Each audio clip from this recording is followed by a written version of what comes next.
Alright, guys. This is a game that has been pretty. I don't know how to say it. You could say emotional.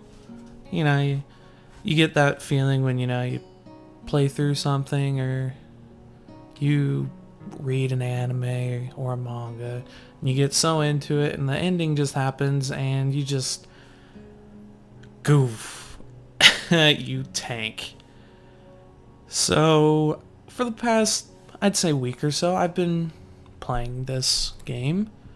It's called Katawa Shoujo, and it's about a boy who has a problem and goes to a school for people with disabilities. And it's got an amazing story, I'm not going to lie. I've already played through one. It's kind of, you could say it's more of a visual manga dating thing. You do latch on to one of, I believe it's 5 or 6 different girls in the game, and you go through a story, and as you can tell, as you complete it, more and more of these pictures pop up, and they're special events. Now, I finished the one with this girl named Emmy, which was amazing. Like, if you guys ever feel the need to play an awesome game, just go out there, download this, it's free. It's in English. No translating. Just go out and get it. Try to go after Emmy. The story's really, really well written. But I'm going to try to go after some different people. So I will be reading the story. And let's just get to it.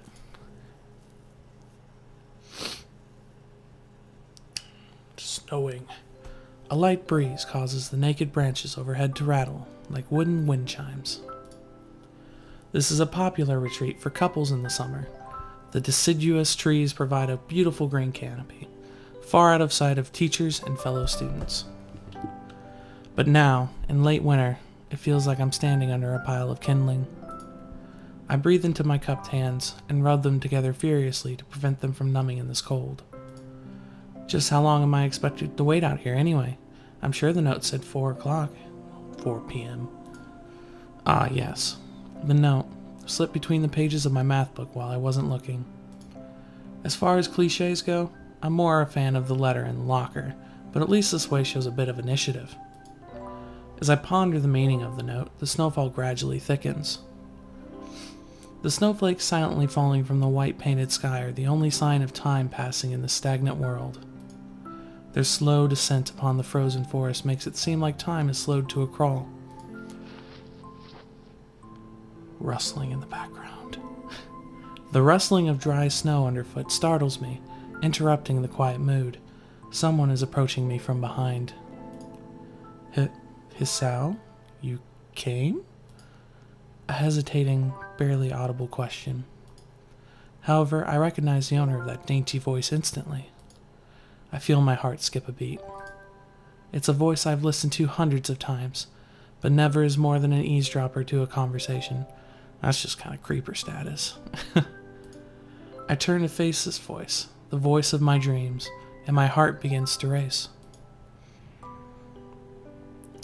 And that's me, Hisao. This is some hot chick. I was about to say I don't really remember her name, but Iwanako? Iwanako. I've got a note telling me to wait here. It was yours? Damn it. I spent all afternoon trying to come up with a good line, and that was the result. Yeah, sounds like me in high school. Pathetic. Even more. Me in high school. Yes. I asked a friend to give you that note. I'm so glad you got it. A shy, joyous smile that makes me so tense I couldn't move a single muscle, even if I tried. Snow. Beating. More beating. Uh-oh. My heart is pounding now, as if it were trying to burst out from my chest and claim this girl for itself.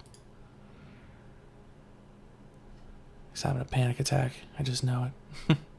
So, here we are, out in the cold. This guy is smooth. Once again, the wind stirs up the branches. The cacophonous noise is music to my ears. Iwanako flinches ever so softly against the gust of wind. As it passes, she rights herself, as if supported by some new confidence. Her eyes lock with mine, and she lazily twirls her long dark hair around her finger. You know what that means? Go get her! I would say something else, but my mind is corrupted by reaction pictures on Funny Junk, and let's not go there. All the while, the anxious beating of my heart grows louder. Snow. My throat is tight. I doubt I could even force a word out if I tried. You see. Doof, doof. Uh-oh. I wanted to know. Uh-oh. Dots. If you'd go out with me. Oh, this isn't gonna end well. I stand there, motionless, save for my pounding heart. Oh, he's got an anxiety problem? I want to say something in reply, but my vocal cords feel like they've been stretched beyond the breaking point. Hisao? I reach up to try to massage my throat, but this only sends spikes of blinding pain along my arms. Hisao? Beats. My whole body freezes, save for my eyes, which shoot open in terror. Beats. Uh-oh. This isn't good. Hisao! The beating in my chest suddenly stops, and I go weak at the knees. And we just had a heart attack.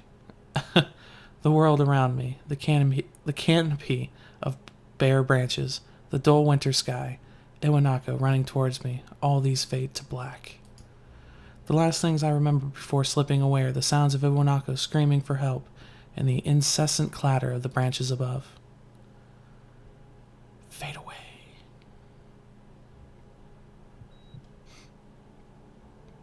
I'm alive! That'd make for a really bad story if, I just died. And I believe I heard from somewhere that this story was made by people at 4chan, which would make sense of 4 Leaves Studio. 4 Leaves, 4chan, 4-Leaf Clover, all that stuff.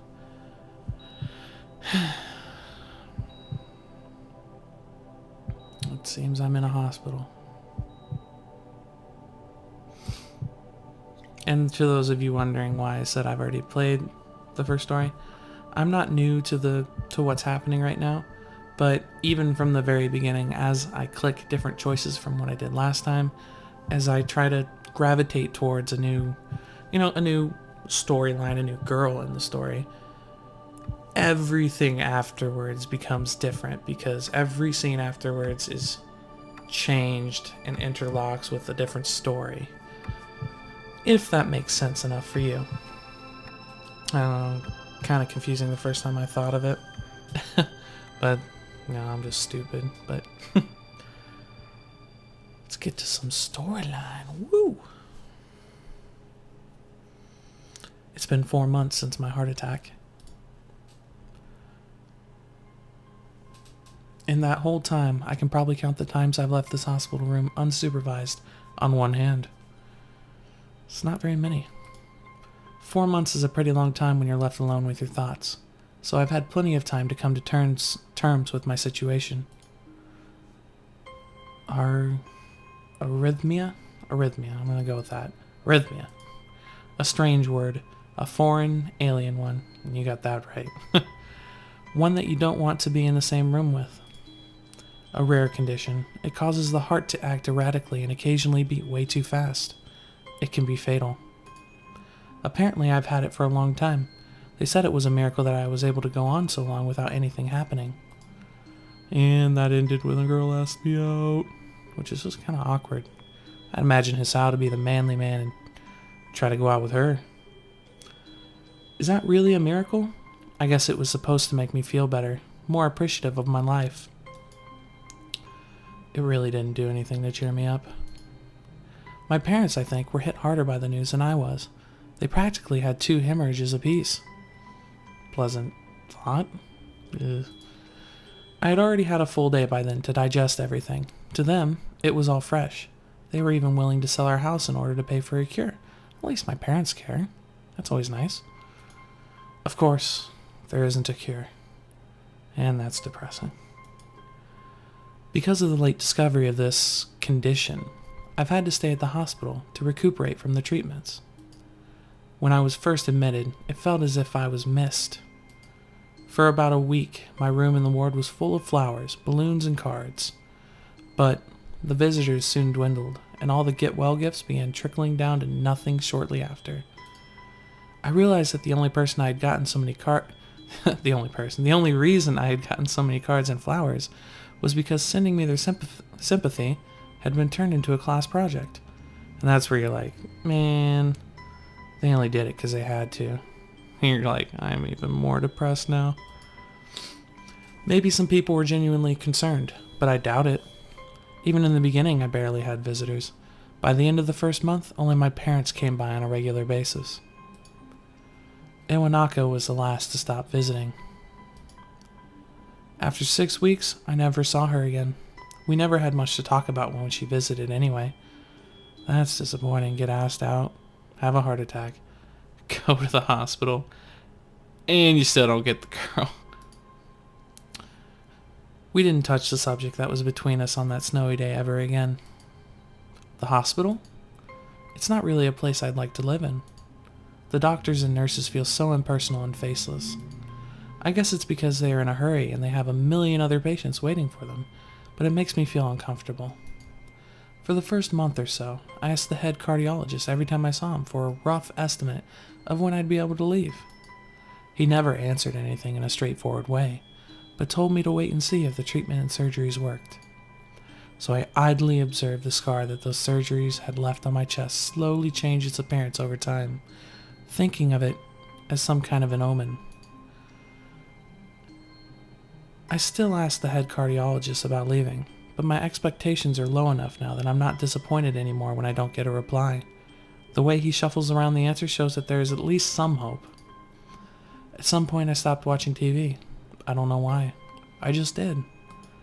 Maybe it was the wrong kind of escapism for my situation. I started reading instead. There was a small library at the hospital, although it was more like a storeroom for books. I began working my way through it, one small stack at a time. After consuming them, I would go back for more. I found that I liked reading, and I think I even became a little addicted. I started feeling naked without a book in my hands. But I loved the stories. That was what my life was like. The days became increasingly harder to distinguish from each other, differing only by the book I was reading and the weather outside. It felt like time blurred into some kind of gooey mass I was trapped inside, instead of moving within. A week could go by without me really noticing it. Sometimes, I'd pause in realization that I didn't know what day of the week it was. But other times, all the things that surrounded me would painfully crash into my consciousness, through the barrier of nonchalance I had set up for myself. The pages of my book would start to feel sharp and burning hot, and the heaviness in my chest would become so hard to bear that I had to put the book aside and just lay down for a while, looking at the ceiling as if I was going to cry. But that happened only rarely, and I couldn't even cry. Today the doctor comes in and gives me a smile. He seems excited, but not very. It's like he's trying to make an effort to be happy on my behalf. My parents are here. It's been a few days since I've last seen them. Both of them are even sort of dressed up. Is this supposed to be some kind of special occasion? It's not a party. I mean, it'd be kind of a bad party in a hospital room. There's this ritual the head cardiologist has. He takes his time, sorting his papers, then setting them aside as if to make a point of the politeness of what he just did. Then he casually sits down on the edge of the bed next to mine. He looks me in the eyes for a moment. Hello, Hisao. How are you doing today? Didn't mean to say that in a creeper voice. I don't answer him, but I smile a little back at him. I believe that you can go home. Your heart is stronger now, and with some precautions, you should be fine. Woohoo! We have all your medication sorted out. I'll give your father the prescription. The doctor hands a sheet of paper to my dad, whose expression turns wooden as he reads it quickly. That would worry me. So many. And this is where I drop. I take it from his hand and take a look myself, feeling numb. How am I supposed to react to this? The absurdly long list of medications staring back at me from the paper seems insurmountable. They all blend together in a sea of letters. Well, that's not a That's a dosage. These are symptoms. Asthma. What? I don't have asthma. What? Cold extremities. I can't read anything anymore. Heparin. Disopriamide? Ugh. Yeah, I definitely can't read this. This is insane. You got that right. Side effects. Adverse effects. Contradictions. Contradictions?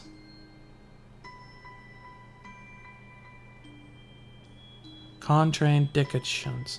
Whatever. And dosages are listed line after line with cold precision. I tried to read them, but it's so futile. I can't understand any of it. Attempting to only makes me feel sicker. All this for the rest of my life every day? I'm afraid that's the best we can do at this point. You never want to hear that. However, new medications are always being developed, so I wouldn't be surprised to see that list fade over the years. Yeah. Years. What kind of confidence booster is that? I'd have felt better if you hadn't said anything at all. Also, I've spoken with your parents and we believe it would be best if you don't return to your old school. This is leading to me never seeing that girl again. What? Please calm down, Hisao. Listen to what the doctor has to say. Calm down? The way he says it tells me like he knew full well that I wouldn't like it. Am I going to be homeschooled? Whatever my concern shows, it's ignored. We all understand that your education is paramount. However, I don't think that it's wise for you to be without supervision. At least not until we're sure that your medication is suitable. So, I've spoken to your parents about a transfer. It's a school called Yamaku Academy that specializes in dealing with disabled students. Disabled? What? It has a 24-hour nursing staff and is only a few minutes from a highly regarded general hospital. The majority of students live on the campus. Think of it as a boarding school of sorts. It's designed to give students a degree of independence, while keeping help nearby. Independence? It's a school for disabled kids. Don't try to disguise that fact. If it was really that free, there wouldn't be a 24-hour nursing staff, and you wouldn't make a hospital being nearby a selling point. Of course, that's only if you want to go, but your mother and I really aren't able to homeschool you. We went out there and had a look a couple of weeks back. I think you'd like it. It looks like I really don't have a choice. Compared to other heart problems, people with your condition usually tend to live long lives. You'll need a job one day, and this is a good opportunity to continue your education. This isn't an opportunity. Don't call it an opportunity. Don't call it a goddamn opportunity. Well, you should be excited at the chance to go back to school. I remember you wanted to return to school, and while it's not the same one, a special school, that's an insult. That is what I want to say. It's a step down. It's not what you think. All of the students there are pretty active in their own sort of way. It's geared towards students that can still get around and learn, but just need a little help, in one way or another. Your father's right. And many of the graduates of the school have gone on to do amazing things. A person doesn't have to be held back by their disability. One of my colleagues in another hospital is a graduate. I don't care. A person doesn't have to be held back by their disability. That's what a disability is. I really hate that something so important was decided for me, but what can I do about it? A normal life is out of the question now. It's funny. I'd always thought my life was actually kind of boring, but now I miss it. I want to protest. I want to blame this lack of reaction on shock or fatigue. I could easily yell out something now, something about how I can go back to school anyway, but no. I don't say anything. The fact is that I know now it's futile. I look around the room, feeling very tired of all this. The hospital, doctors, my condition, everything. I don't see anything that would make me feel any different. There really isn't a choice. I know this. But the thoughts of going to a disabled school? What are those even like? As much as I try to put a positive spin on this, it's very difficult. But let me try. A clean slate isn't a bad thing. That's the spirit. That is all I can think of to get me through this. At least I still have something. Even if it's a special school, it's something. It's a fresh start, and my life isn't over. It would be a mistake to just resign myself to thinking that. At the very least, I'll try to see what my new life will look like.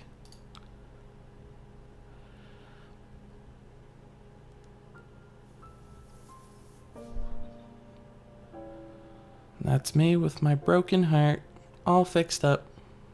A little bit. Act 1, Life Expectancy.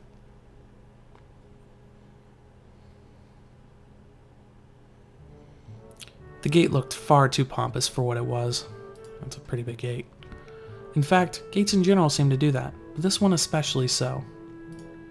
Red bricks, black wrought iron, and gray plaster, assembled into a whole that didn't feel welcoming at all. I wondered if it looked like what a gate for a school should look like, but couldn't really decide. Probably no. Yes.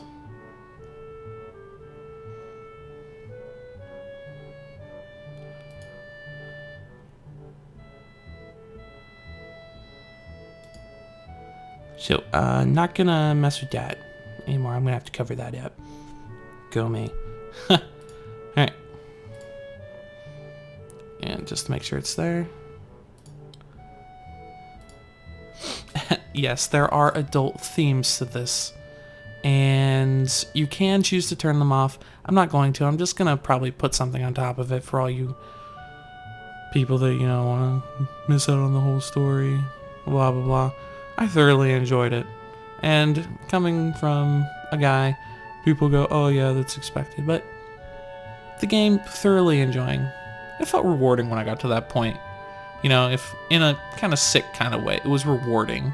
So, so I will be covering it up for all those who don't want to see it, because I don't think YouTube will let me. So let's just continue on.